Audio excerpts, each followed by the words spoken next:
사람이 사는 데 있어 물은 생명이라 할 만큼 대단히 중요합니다.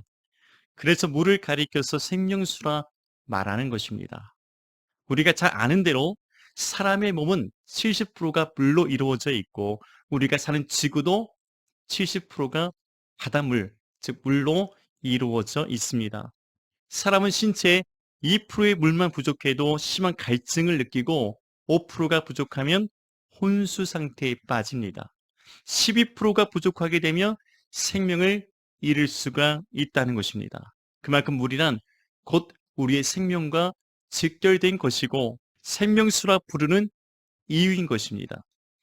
예레미야 2장 13절에서 하나님은 이스라엘의 두 가지 죄악을 책망하시면서 이렇게 말씀하셨습니다.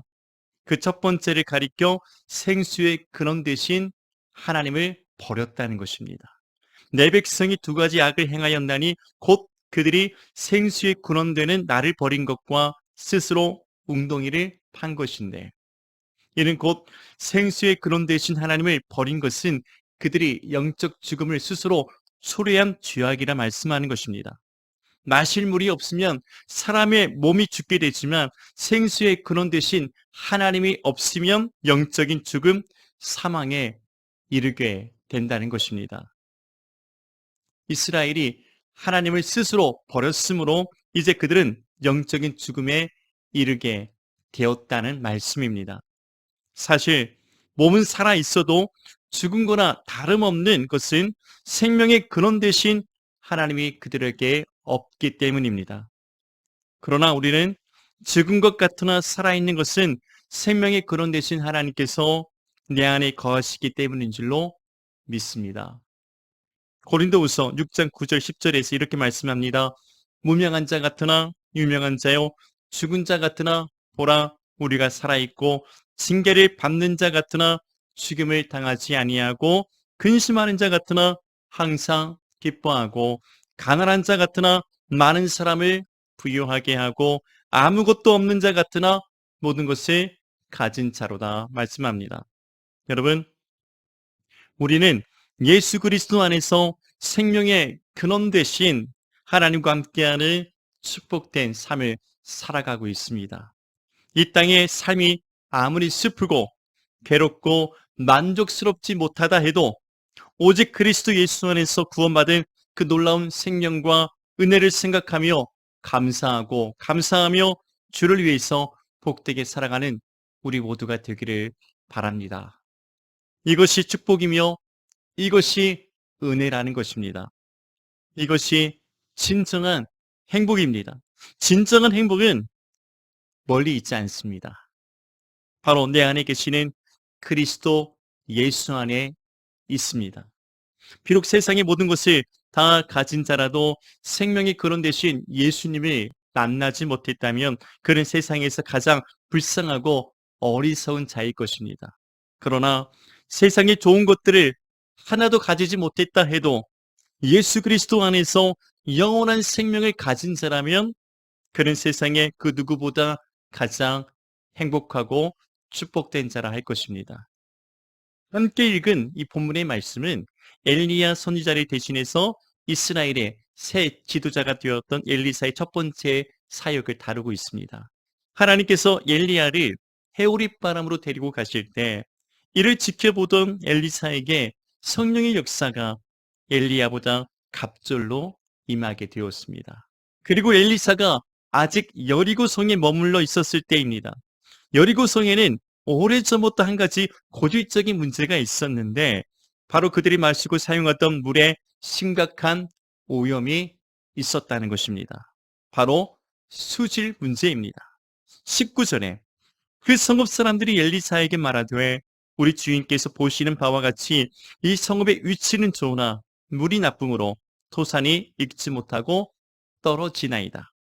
즉 그들이 사용하는 수질에 심각한 문제가 있었던 것입니다. 사람이 마시기에도 좋은 식수가 아닐 뿐더러 가축이나 농작물에 사용하기에도 적합하지 않았던 수질이 나빴던 물입니다. 구체적으로 어떤 문제가 있었는지 자세히는 알 수 없지만은 그들이 사용하던 물의 근원에 문제가 있었던 것입니다. 본문의 말씀처럼 여리고성 사람들이 엘리사를 찾아왔던 이유는 바로 이 수질 문제를 해결해 달라고 부탁하기 위해서였습니다. 이 엘리사 선지자는 지체할 것 없이 바로 해결해 주었습니다. 이 문제가 해결되는 데는 많은 시간이 걸리지 않았습니다. 문제의 원인이 무엇인지 어디서부터 시작된 것인지 알았던 엘리사는 즉시 해결할 수 있었습니다.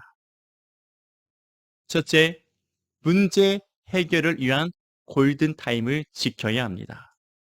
본문은 문제를 가진 성읍 사람들이 이제 선지자로 부르심을 받은 지 얼마 되지 않았던 엘리사에게 찾아와서 이렇게 말했습니다. 본문 19절입니다. 그 성읍 사람들이 엘리사에게 말하되 우리 주인께서 보시는 바와 같이 이 성읍의 위치는 좋으나 물이 나쁨으로 토산이 익지 못하고 떨어지나이다. 바로 이 문제가 여리고성 사람들이 갖고 있었던 고질적인 문제였습니다. 자신들이 사는 이 땅의 모든 면이 다 좋아 보이지만 가장 중요한 물의 수질에 문제가 있었다는 것입니다. 이제 갓 선지자로서 발걸음을 뗀 엘리사에게 이 성읍의 사람들이 찾아와서 수질 문제를 해결해 달라고 간구한 것입니다. 그런데 누가 봐도 이것은 당시 사람의 힘으로서는 해결할 수 없는 문제였습니다. 그래서 이 문제를 해결하기 위해서 하나님의 사람 엘리사 선지자에게 찾아온 것입니다. 이제 갓 선지자가 되었습니다. 그런 선지자 엘리사에게 성읍의 사람들이 찾아왔던 것은 이 문제가 그만큼 그들에게 큰 문제였기 때문입니다. 그래도 하나님의 사람인 줄을 믿고 찾아와서 이 문제를 해결해 달라고 부탁하며 간구했습니다.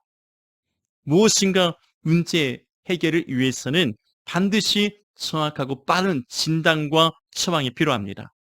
재난이나 사고 발생 시에 인명을 구출하고 피해를 최소화하는 시간대를 가리켜서 골든 타임이란 말합니다. 병원에서는 환자의 생명을 다투는 귀중한 시간을 의미하는데 만일 심정지가 발생한 이후 5분 내에 적절한 CPR, 심폐소생술을 시행한다면 위급한 환자의 생명을 구할 수가 있습니다. 병원뿐 아니라 화재 진압에도 5분이라는 골든타임이 존재합니다. 화재 시 5분 내 출동해서 초동 진압을 잘할 수 있다면 화재로 인한 큰 손실을 막을 수 있다는 것입니다. 또한 공기 없이는 3분, 물 없이는 3일, 식량 없이는 3주 또는 300일을 뜻하는 생존의 333 법칙이 있다고 합니다. 이 모든 것이 골든타임에 해당합니다. 어쩌면 우리가 사는 모든 것에는 골든타임이 존재한다 할 수 있습니다. 가장 적절한 때와 방법으로서 인생의 문제를 해결해 나갈 수 있다는 것입니다. 그러나 이것을 방치하거나 놓치게 되면 더 큰 피해와 손실을 볼 수 있게 되는 것입니다. 본문에서 여리고성 사람들은 자신들이 직면한 문제의 원인을 정확히 알고 있었습니다. 물론 오래된 고질적인 문제입니다. 그러나 스스로 해결할 능력이 없습니다. 마침 그 여리고성 성읍에 누가 있었습니까? 하나님의 사람 엘리사가 머물고 있었을 때입니다. 그들은 밭에서 나는 토산이 잘 익지 못하고 떨어지는 문제가 무엇인지는 잘 알고 있었습니다. 바로 수질이 나쁘다는 것이었습니다. 모든 환경이 다 좋아 보이지만 풍성한 좋은 열매를 얻지 못하는 이유가 수질이 나빠서 그렇다는 것은 그들도 알고 있었던 것입니다. 그러나 그들에게는 문제를 해결할 능력이 있습니까? 없습니까? 없습니다. 어떻게 해야 할지 방법도 능력도 그들에게는 없었다는 것입니다. 그것이 어쩌면 더 큰 문제였던 것입니다. 그러나 그들에게 문제를 해결할 수 있는 방법과 능력은 없었지만 마침 선지자 엘리사가 여리고 성읍에 머물고 있다는 소식을 듣고서 사람들이 찾아와 문제 해결을 부탁했던 것입니다. 바로 엘리사가 이 성읍을 떠나가기 직전에 그들은 하나님의 사람 선지자 엘리사를 찾아오는 골든타임을 놓치지 않았다는 것입니다. 만일 엘리사가 이 성읍을 떠난 후에 찾아왔다면 그들은 문제를 알고서도 해결할 수 없는 골든타임을 놓치고 말았을 것입니다. 12회를 혈루병으로 앓고 있던 여인이 주님의 옷자락을 만지고 날 때부터 안진뱅이 되고 소경된 자들이 예수님을 찾고 나병으로 인해서 예수의 이름을 불렀던 그것도 자신의 문제를 알고는 있지만 해결할 도리가 없음을 알았기에 예수님을 찾았던 것입니다. 우리도 우리의 문제를 알고 있는 이들이 많이 있습니다. 그러나 스스로 해결할 수 없는, 돈으로 해결할 수 없는, 지혜와 지식으로 해결할 수 없는, 사람으로서 할 수 없는 일들이 더 많이 있습니다. 그런 일들을 만날 때마다 세월이 약이라고 기다리면 해결될 것이라고 믿지만은 그러나 그 마음의 상처와 고통은 씻겨나가지 않습니다. 오직 예수 그리스도를 찾는 것만이 우리의 문제가 해결되는 줄로 믿으시기 바랍니다. 하나님의 능력만이, 하나님의 은혜만이 우리가 해결할 수 없는 일들, 세상의 일이든 우리 마음의 일이든 영적인 일이든 하나님의 말씀의 능력만이 해결할 수가 있는 것입니다. 우리의 영혼이 하나님께 구원을 얻고 은혜를 받는 것도 분명히 골든타임이 존재합니다. 고린도후서 6장 2절에서 이렇게 말씀합니다. 보라, 지금은 은혜 받을 만한 때요, 보라, 지금은 구원의 날이로다. 하나님은 우리가 이 땅에 사는 날 동안만 예수를 믿고서 구원을 얻을 수 있는 골든타임을 주신 것입니다. 누구든지 이 골든타임을 놓친다면 예수를 믿고 천국에 가고 싶어도 갈 수가 없습니다. 하나님의 일들을 감당하고 싶어도 할 수가 없습니다. 죽음이 임박해서 할 수 있는 것이 무엇입니까? 아무리 많은 것을 가지고 아무리 많은 능력을 갖고 있어도 예수 그리스도를 위하여 복음을 위해서 일할 수 있는 시간이 없다면 그 가진 것들이 무슨 소용이 있겠습니까? 우리에게 지금 주어진 이 골든타임을 놓치지 않고 방치하지 않고 하나님을 위해서 예수 그리스도의 복음을 위해서 살아가는 우리 모두가 되어져야 하는 것입니다. 누구든지 이 골든타임을 놓친다면 더 이상 하나님을 가까이 할 수도 없고 영원한 생명도 구원을 얻을 수 없게 되는 것입니다. 우리가 인생의 문제를 만나고 그 문제들을 가지고 하나님께 나아가는 골든타임을 놓치지 않길 바랍니다. 가장 적절한 때에 우리에게 가장 좋은 것으로 해결해 주시며 응답하실 하나님을 믿고 기대하면서 나아가기를 주님의 이름으로 축복합니다. 우리 곁에는 하나님께서 이미 허락하신 하나님의 사람들이 가까이에 있습니다. 하나님께서 엘리사 선자를 통해서 그들의 수질의 문제를 해결해 주셨듯이 하나님께서 세우신 주의 종들이 여러분들 곁에 있습니다. 목사님을 찾아가서 도움을 구하고 기도를 요청하십시오. 함께하는 성도들과 문제를 나누며 중보 기도를 요청하십시오. 나 혼자서 감당하기 어렵고 힘이 들 때는 이렇게 주 안에서 함께 기도하며 하나님의 능력을 구할 때 하나님의 놀라운 응답을 받을 수가 있는 것입니다. 둘째, 문제 해결은 예수 그리스도 안에 있습니다. 그렇다면 엘리사는 이 문제를 어떻게 해결했습니까? 본문 20절, 21절입니다. 엘리사가 이르되 새 그릇에 소금을 담아 내게로 가져오라 하매 곧 가져온지라. 엘리사가 물 근원으로 나아가서 소금을 그 가운데 던지며 이르되 여호와의 말씀이 내가 이 물을 고쳤으니 이로부터 다시는 죽음이나 열매 맺지 못함이 없을지니라 하셨느니라. 이렇게 말씀합니다. 엘리사는 새 그릇에 소금을 가져오도록 하고 이 소금을 가지고서 물 근원에 나아가서 던졌습니다. 그리고 이렇게 선포했습니다. 여호와의 말씀이 내가 이 물을 고쳤으니 이제부터 다시는 죽음이나 열매 맺지 못함이 없을지니라. 이 말이 누구의 말입니까? 엘리사의 말입니까? 하나님의 말씀입니까? 엘리사가 하나님의 말씀을 선포한 즉시로 하나님께서 엘리사의 선포한 그 말대로 물의 근원을 고쳐 주셨습니다. 나쁜 물이 변하여 생명수가 되고 살리는 물이 되었다는 것입니다. 하나님은 물의 근원을 완전히 치료하심으로 누구나 안전하게 마시고 풍성한 열매를 맺게 하는 물이 된 것입니다. 여러분, 이것이 엘리사의 능력으로 이루어진 일입니까? 아니면 엘리사가 물속에 던졌던 소금 그 자체에 능력이 있어서 이루어진 일입니까? 엘리사는 물 근원에 나아가서 소금을 던지며 하나님 말씀을 선포했을 뿐입니다. 우리가 할 일은 바로 이런 것입니다. 하나님께서 우리에게 주신 말씀을 들고 나아가서 복음을 외치면 되는 것입니다. 하나님 말씀 그대로 믿음으로 순종하면 되는 것입니다. 그리하면 그 말씀의 능력이, 복음의 능력이, 예수 이름의 능력이 하나님의 이들을 이루어 나가도록 역사하는 것입니다. 우리는 다만 소금처럼 하나님께 씌어지면 되는 것입니다. 그것이 우리가 해야 될 하나님의 이들인 것입니다. 새 그릇도 소금도 하나님께서 그에게 준비하라 말씀하셨던 것입니다. 자신의 말로서 하지 않고서 오직 하나님께서 주신 말씀으로만 선포했습니다. 여호와의 말씀이 하나님께서 이렇게 하라 했으니 이렇게 했다는 것이죠. 하나님께서 이미 엘리사에게 하신 말씀 그대로 선포하고 그대로 행했을 뿐입니다. 여러분, 하나님의 말씀은 모든 것을 근원적으로 치료하는 힘과 능력이 있습니다. 히브리서 4장 12절에서 이렇게 말씀합니다.